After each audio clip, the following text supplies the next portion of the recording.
शेवटी आज एवढ्या दिवसाची मेहनत आपल्या घरात आलीच.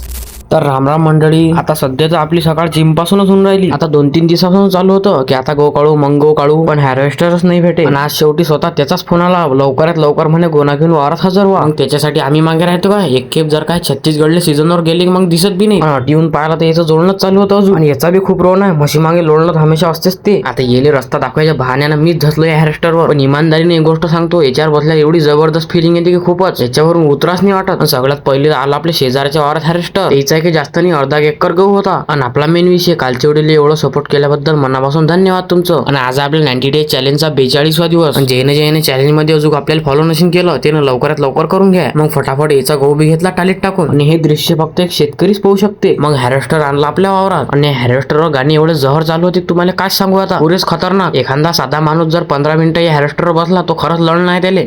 या गाण्यानं मला फक्त गव्हाची हीच गोष्ट जास्त आवडते की एका याच्यात घरी चालला जाते. बाकी पिके सारखं घरी नेण्यासाठी एवढं टोली बी नाही आहे. आता मनातून तर लय चांगलं वाटे की आपलं पीक हे वरच्या पाण्याच्या न हाती लागता घरी येऊन राहिलं म्हणून. चला तर मग आजच्यासाठी एवढंच, भेटू मग पुढच्या ब्लॉग मध्ये.